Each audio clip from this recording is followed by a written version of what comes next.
Hey folks, before we begin with our very special guest this week, I just want to let y'all know on the Patreon, we just wrapped up our unit on form, which is complete with 8 comprehensive lectures and real-time demonstrations.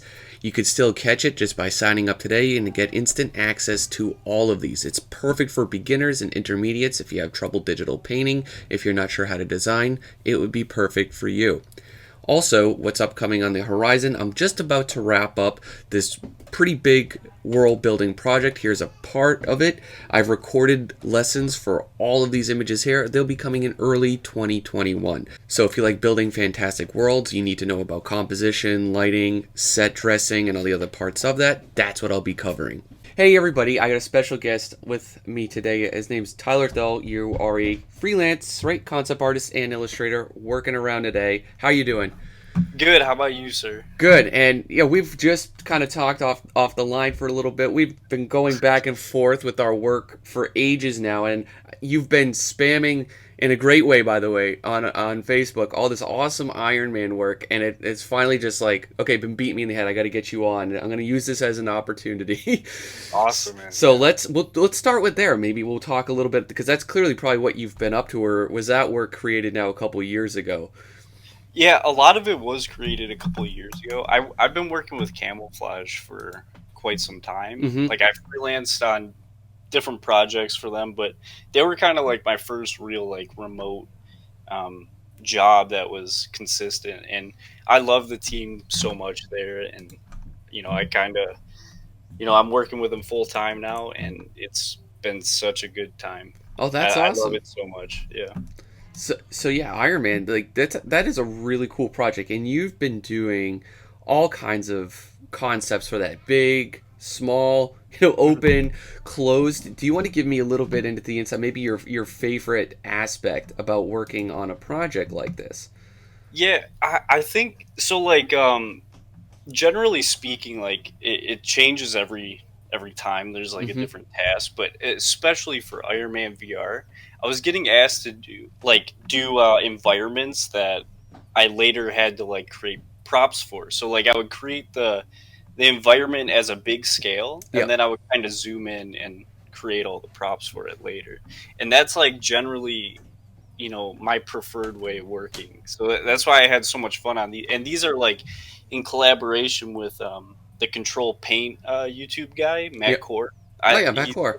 yeah, he's great, man. And like he would kind of mock up. His work is insane. He mocks up like crazy big scale environments, and sometimes we would like work together and kind of tag team the props and like how different sections fit together. So That uh, is awesome. So yeah, yeah, that's what that I always thought. Like too, when I'm working on something, it always tends to flow from the macro to the micro because it's kind of like working backwards if you have to go figure out like how all the little bolts and the rivets and the lines and the pipe systems are working when we kind of don't almost like kind of start with something more global, right? More zoomed out like this, where we can kind of figure out the mood, the flow, and basically the design language of the space. yeah, absolutely. And so like any sort of stuff like that, I'm kind of all over. I love that type of stuff. I love massive scale environments. I kind of do struggle a lot with them, to be Mm-hmm. honest. Like a lot of this was like a whole learning experience because like I had like a weird route to concept art in a Well, way. please, yeah, share that with us Yeah, all now. That's what we got you on here today. yeah, Let's talk about how this all started. yeah, yeah, absolutely. So like, I picked up Photoshop randomly. Like, I saw Feng Zhu, like just like everybody else, Yep, like he was the guy. he was my guy too. Yeah, yeah. And I picked up an Intuos, or no, it was a Bamboo, and I just like wanted to create like album covers and stuff like that. Like I had no idea about Mm-hmm. like really how you got into it. So like I would just make like photo edits and like small digital paintings, and I slowly started to like paint landscapes and stuff like that. And my first job was actually not at all concept art. Like Yeah.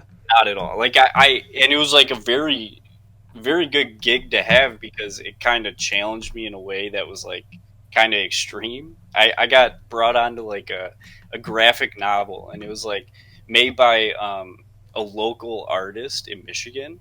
He Hmm. actually lived like right next to me. It was the weirdest thing ever. And he That's found me on like awesome. Art Buddies. You know, like the Art Buddies Yeah. Facebook group? Yeah. Yep. Oh my goodness. Yeah, it was something like that. And we found out we lived right down the street from each other. We're like, oh, cool. Let's meet up and talk about this. And so, yeah, I was doing like, like panels and like like trying to be like a graphic artist, Yep. graphic novel artist. And like at first I was like, oh, this should be like a good exercise. No, it's a very hard thing to do, and like it's like I respect graphic novel artists Oh, so much there. That is, now. I would say, the hardest thing It to is, do ever. yeah, It was like that back when I was doing college. There was a lot of courses on it. I would bounce out so quick because the workload and and I have one student now that's been just doing like basically like an outline for his animatic on some kind of short. He's been drawing, like scene after scene for like a 2 minute reel for like a month or two now straight. yeah, He's ready to fizzle. It's insane the amount of work. I yeah, like the amount of respect I have for those people, like you said. Oh yeah. my. The technical skills that go into that are, like you really have to be like on top of your game. Like you have to be very focused when you're studying to do something like that. Just like Hmm. everything else, but like like you have to draw every single. You have to be able to create anything dynamically, Yep. like and make multiple uh, panels of that on one page. So I did like 300 paintings. Oh my. So yeah, like, but like, and we finished the book, and it was just like, oh man, I burnt out on that, and then I kind of like questioned what I was doing. I was like, like I gotta figure something out because like I have to work more efficiently. Like I Yep. can't be like just working all day. And I was like, I saw that concept art stuff. I really want to get back into that. And this is right around the time I was hanging out with like Leon Eflon, Aiden Garaju, and like Hangouts, and Alex Brady would come in. I would see all their work, and I'm like, yeah, I'm gonna do this. And um, I kept going to like movies when they were like remaking, some of the Disney films or Hmm. whatever movies that were coming out, and I was just like getting extremely inspired, like to the It's point where awesome. like it like consumed my life. Like I couldn't. I would lay down and I would just like think about the round brush hitting, like I'm not like that now because Yeah. like if you You burn get over out after that. Yeah, a you get while. over that honeymoon period. Yeah, it was for sure the honeymoon period. I was just so excited, like I did nothing but that. So yeah, so I started like really, like bugging everybody around me. I was probably so annoying. I would reach out to like a lot of like I pros. see that as a common thing though. Like the people with that either find success the quickest or just find plain out success. They harass the right Yeah, people yeah, wearing you the just right harass. boots. Yeah, You do. and that's kind of what I did. Like I think like one of the first people I reached out to was like Jamaro Kindred, Hmm. just because I was just like I saw his like Last Man Standing art he did for Dan Levisi, and Yeah, I was like, wow, these people are so nice. So I'm gonna just keep doing it. And uh, I found my little Google Hangout group, and that's awesome. I kept making art, and eventually, I started going to school at college for creative studies in Detroit. And Reed Sutton went there, Robbie Trevino. So I Oh, started really? bugging them. Yeah, yeah. Reed lives kind of right by me. And That's awesome. yeah, and so I would bug them all the time, and they were really nice to me, and they kind of helped me out a lot. They helped me kind of figure out some sort of plan. In maybe they don't realize they did that, but to me they did. Like Yeah.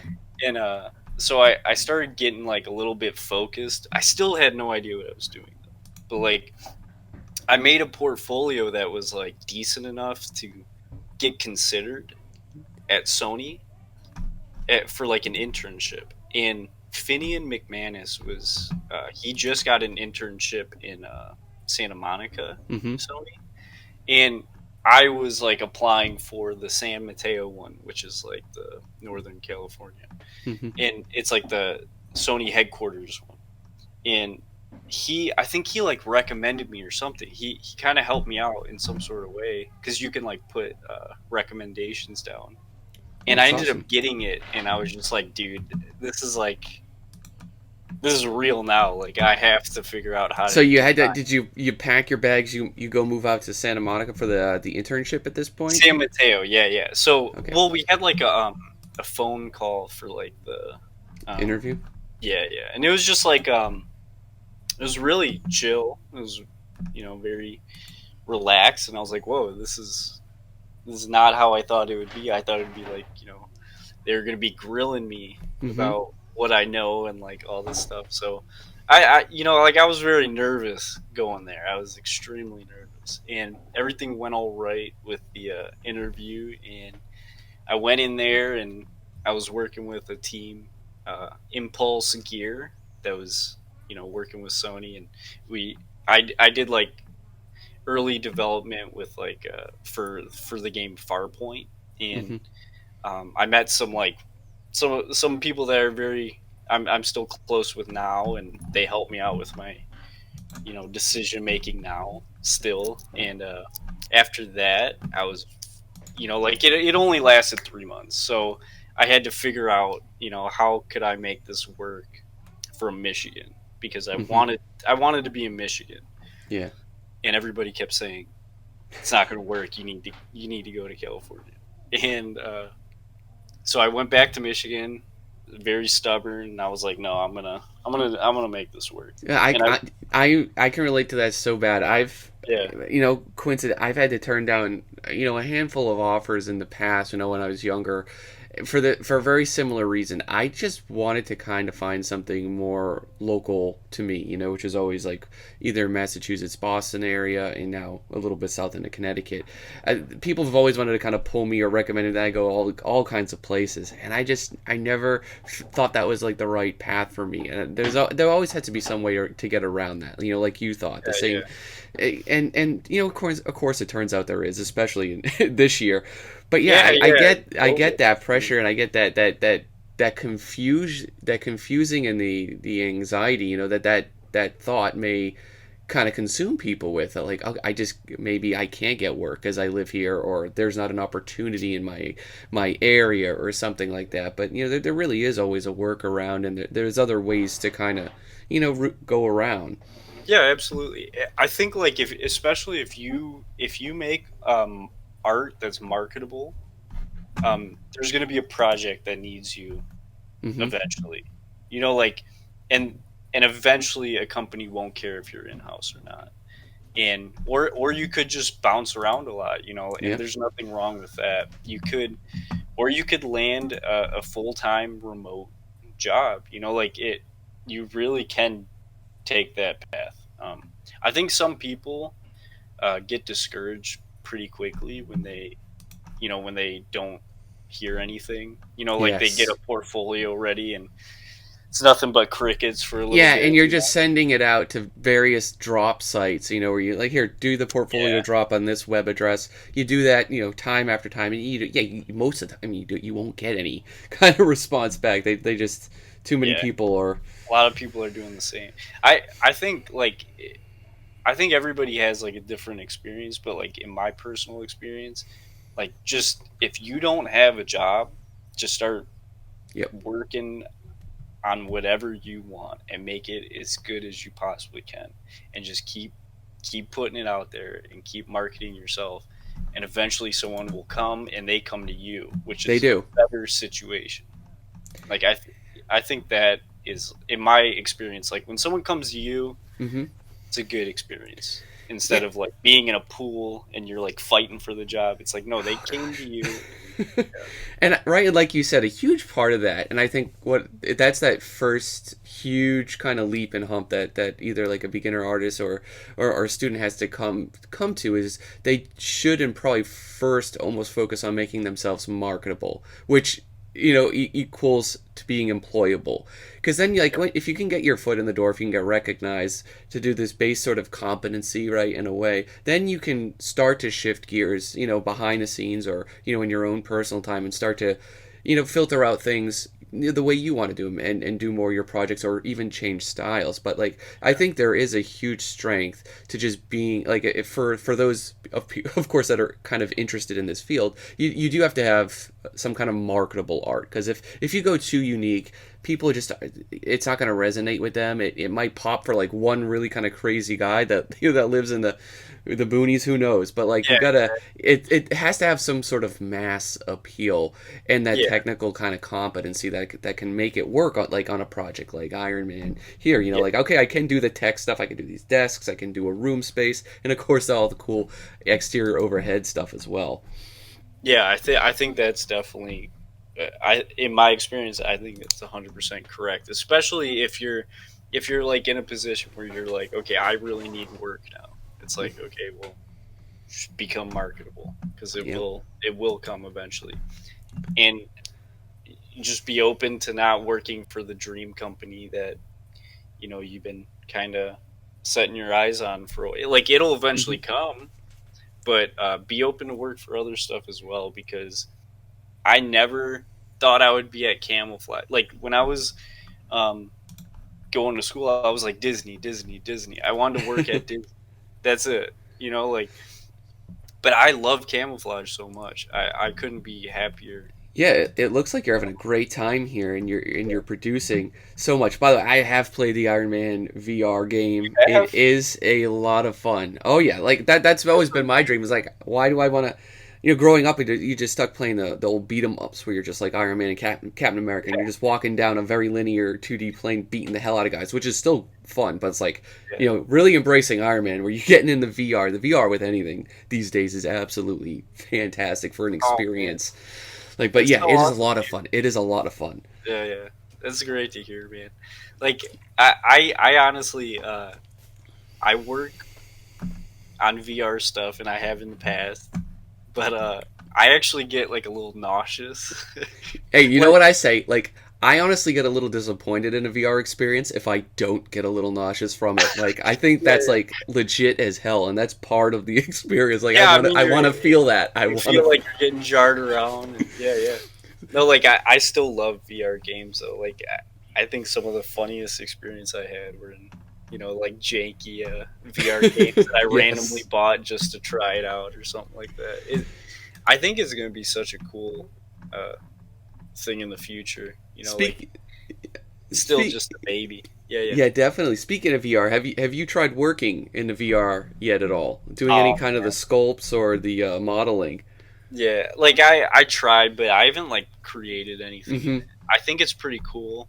Um, I'm just I love Blender. Yeah, Like, and and I've tried like the VR thing. Like you yeah, can put a box in and check it out, and your Oculus, and I think that's cool. But I actually don't like working in VR.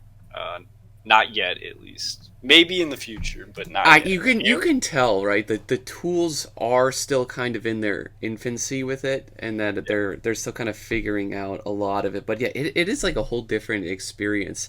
I've been doing it for fun on the side. Like you said, I haven't found a way to fully integrate that into a work pipeline so that I Mhm. can actually turn a profit on it. Because most of the time it ends up me going on a weird tangent, and I'm just like sculpting all this nonsense out in the corner. But yeah, it's a lot of fun, and I think it's definitely an experience I'd recommend for people to try out. But yeah, speaking of workflows, what does your typical project pipeline look like? Let's just say on a piece like this, are you doing this from a drawing, like you said? Because I know you were working with Matt Core on it. Is he like drawing out a schematic of this, and then you're building it up? You want to go into a little more detail, if you're allowed to, about what that's like? Well, I'm not sure.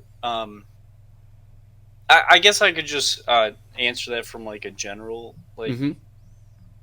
like in a general sense. Like I think the way that like I work, and a lot of the projects that I do work on, um, it's very back and forth with like the art team. But if I were to make this for myself, like Yeah. let's just like if you are the only dude, I would Yeah.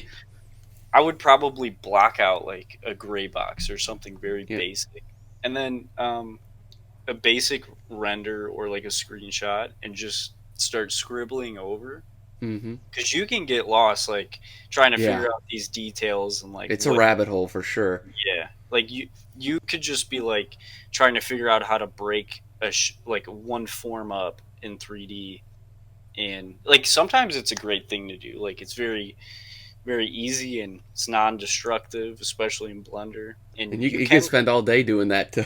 Yeah, yeah, exactly. And I think it's sorry, my phone's going No off. problem. Gonna throw that to the side, but yeah, I think generally speaking, I think it's easier to take a quick screenshot and start scribbling over it. And Yeah. even if you're not drawing like from scratch, like beautifully or anything like that, which is a great way to do it, by the way. Like Hmm. if you can do that, that's the best way, is to just sit there and draw a bunch of things up. But I like the 3D workflow. Yeah. So once I scribble over that a little bit, add a little bit of value, look up reference, I'll hop back into 3D and um, you know start fleshing everything out as much as I possibly can. And uh, I've actually been trying to like figure out my workflow, because I Hmm. just downloaded ZBrush, and I'm trying to like Oh wow, you're starting figure that out one. how. Yeah, yeah. I have 3 times now. I've I tried it twice so far. And the last time was yeah, 2015. I haven't looked back at it yet. dude, it's something else. Like It is. it's a great program, but I get frustrated with it. But I Yeah. seem to be picking it up easier the third time. So maybe give it one more time. You got all that, yeah. Now, well, now, like, I think the thing with 3D softwares too, because people on this channel that know, I get anxiety more than anybody else too when it comes to opening up and trying to learn some of these new packages, which is why I've been so apprehensive with Blender for so long. I had a Yeah, few bad experiences with it in the past. And I'm like, no, no, I don't need it. You know, I'd always convince yeah, myself of that, and be pouting in the corner, sticking with like SketchUp or some ancient shit like right. that. And it's just like, okay. And then of course you see, all these other wizards out there putting all this stuff together in Blender, and it's like, okay, okay, gotta take a deep breath, Yeah, go back, make these freaking trees render out the right way. I can yeah, figure it out, it's like, but like a little bit of it, right, starts to piggyback from the other software. So it's like once you start to learn the language of that they use, and the modules, the nodes, the point, all the segments, all the terminology of it, they're all kind of using the same thing just in slightly different ways. And of course, it's just navigating that initial hump of the interface and the shortcuts, exactly. and Yeah, you can start to really flow and segue into the next software a heck of a lot easier. yeah. It's very easy to get discouraged before you actually can like, like just sit there and start creating whatever you want, and that is part of like the growing pains of it. Like Yep. you just have to stick it out through that. But And like it actually isn't super complicated. Like it's mhm. just like learning anything. Yeah. And with like resources out there for Blender, they're so easy to get your hands on. Yeah, Like I there is no excuses anymore. yeah, yeah, it's so easy to learn virtually anything like in Blender. Sometimes it's hard to find like the exact little issue that you're having, because maybe you like click something and you're not sure what the tool is even called. Like that gets a little difficult, but I mean, like I came from Maya, and Yeah, Maya to me is. it's a different beast. Yeah, I can't work in Maya. I learned it. I went to school for it at first, and Hmm. um, when I picked up Blender, it just clicked. I made like I made far more in the first day of Blender than I ever did in Maya.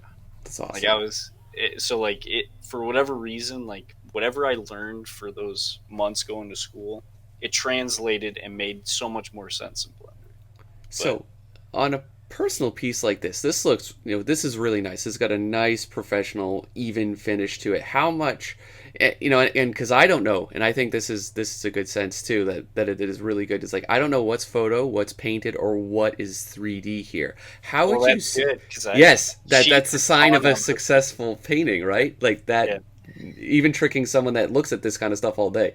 So how would you say for like a younger person, should they prioritize a lot of their drawing before like anything else? Should they be learning 3D on the side just to catch up to like industry standard workflows? Like what where would you say they should prioritize their time in terms of practicing techniques? I okay, so depending on like what route you want to go, I think if you're gonna be a keyframe artist or an Hmm. illustrator, even if you're still a concept artist, but you lean more as like an illustrator, because there's like different levels to, Yeah.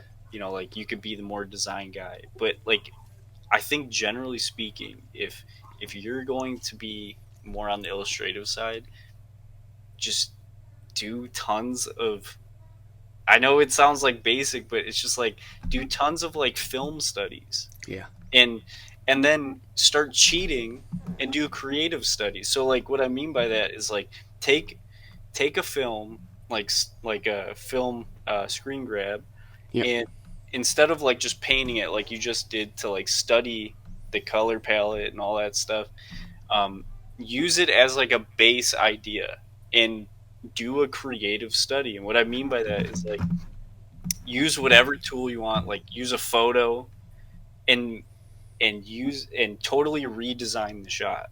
And like I think that's a really good way because John like, Park does that a lot oh, he too, but does. yeah, He- you get a study. He's It's great. like from study to concept, right? You break Yeah, it down, you understand the light, the shape, the form, and then you deliberately try to practice taking it and making it right your yeah, own. That way, you're not inventing. You don't no beginner or inexperienced artist should be inventing all of these different parameters, which is what you'll see often enough, especially like yeah, in art groups like on Facebook and stuff. People are just trying to invent way too much, and yeah, it's too much almost for anybody. Like even if an experienced professional will get very specific references for all these different things, so you can bring up that overall fidelity of it. So it's just like, yeah, simplify the study process and then have a very deliberate focus with them, and you'll get a lot of mileage. yeah, absolutely. Like I try to work differently too. Like sometimes if I use too many cheats or anything Hmm. like that, I'll like try to paint. I'll try to like hand paint everything. Like I have a similar painting to that queen one, and I did it in like a different style. If you Hmm. go up a little bit, um, it's click the one with like the castle to the right of the queen. Right here. That is like I took a, yeah, that queen right there is, it's hand painted, and it's of course like not as like high Hmm. fidelity, but that was like a way for me to revisit just like using a similar, Hmm. like a revisit a similar Yeah. topic, just different techniques. And I took an image from like Pinterest and I stuck really close to it, but I just changed a few things about it. Yeah. The dress wasn't white, so I, in a way, like I'm creating like personal for fun illustrations. They're not like for projects, Yeah. so I don't have to like worry about like, like sticking too close to anything. It's just purely learning and fun. Like, and what I did was I just learned how to paint a white dress, and that's it. That's Like awesome. you can do that to like different degrees. And I think No, that's that that's the best way to go about practicing it. And yeah, yeah, but yeah, I thank you for giving us your time today and coming on. This has been certainly insightful, and it's been a pleasure talking to you. yeah, man. Thanks for having me. Any other last tips you might want to give to someone looking to get into this sort of concept design? Yeah, just don't give up, man. If you want to work from home, work from home. Just don't give up on that. And just look at art books, like the art of Of stuff art like that. of. Yeah, Yep, art of Big Hero 6, stuff like that. And that's a good one. That's a you good can one. see what's marketable, and you can Yeah. see what they're doing inside the studio.